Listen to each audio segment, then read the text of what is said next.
És cert ara? Sí? Val. Companyes i companys, la Conselleria d'Educació va anunciar en juliol de 2017 la convocatòria de 13.000 places per als propers 4 anys.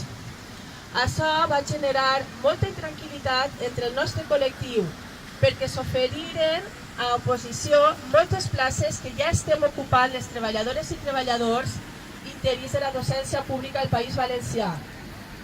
La primera fase d'aquest plan ja l'hem patida les companyes de primària, en una catastròfica combinació d'oposicions, repetició de centre i requisits de B2 d'anglès, que ens ha rebaremat i ens ha deixat a moltes sense les vacants que es corresponien per ordre de bolsa tal com està pactat en el vigent d'acord interins de 2010.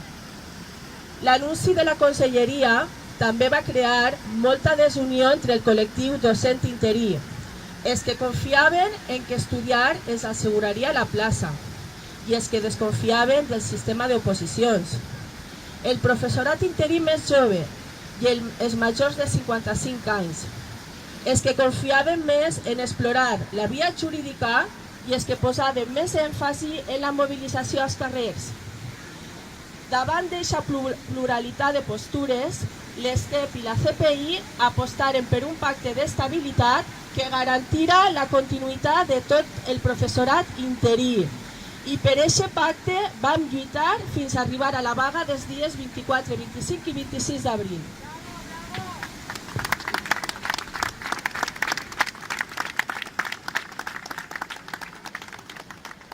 La Conselleria no va entendre les nostres raons i no va voler acceptar la nostra proposta. El conseller Vicent Marsà va anunciar en premsa que tots i totes tindrien treball el proper curs i el secretari autonòmic Miquel Soler insistia en la mateixa idea, així com en l'empeny de que la repetició de centre estabilitzaria les plantilles i no afectaria les condicions laborals. Però ja ens han pres prou el pèl. Ja hem patit la primera massacre del pla de que aquesta conselleria es vol vendre com a creació de llocs de treball només mentre estan canviant els treballadors per altres. Ja hem tornat a comprovar que el sistema d'oposicions no té garanties ni valora objectivament les capacitats dels aspirants. Ja hem vist que, tinga l'edat que siga l'edat que siga i en l'antiguitat que siga, les oposicions massives afecten negativament al professorat interí que no obtinga la plaça.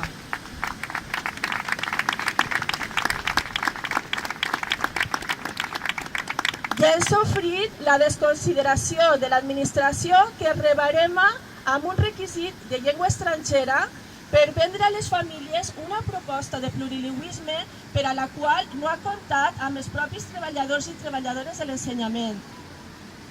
Ja ens han demostrat un claríssim menyspreu al col·lectiu interí, perquè ja es vam avertir el greuge que suposarien aquestes mesures i ni les van rectificar ni han admès que teníem raó.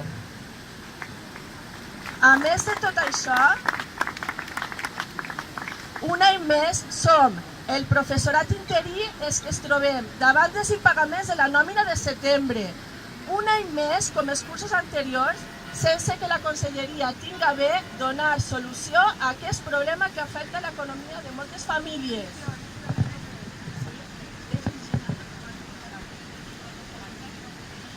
Senyor conseller i senyor secretari autonòmic, ens hem de tornar a recordar a vostès, igual que li vam haver de dir als anteriors governs del Partit Popular, que nosaltres, el col·lectiu del professorat interí, no som d'usar i tirar.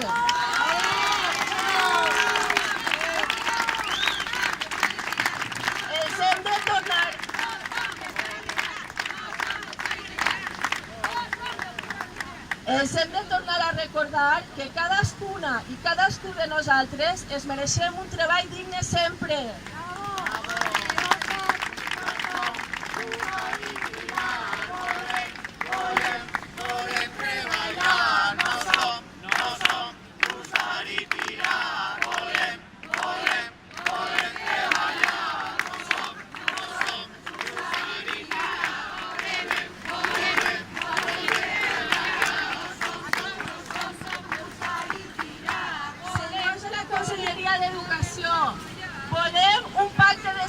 estabilitat que garantisca que totes les persones interines treballen com a mínim en les mateixes condicions que l'any anterior. Volem que recuperen i amplien les plantilles per tal de millorar la qualitat de l'ensenyament i garantir l'estabilitat del professorat interí, així com l'accés al treball per a totes les persones que volen accedir a la funció docent. Volem negociar les ofertes d'ocupació per vincular el nombre de places convocades a un estudi públic tenint en compte jubilacions, places de nova creació i la previsió de creixement del sistema, perquè garantisca que en cap moment es posarà en perill les persones que estan treballant. Volem un veritable compromís a les treballadores i treballadores docents interins. Ja ens han pres prou el pèl. Respecten els drets del professorat interí, per dignitat.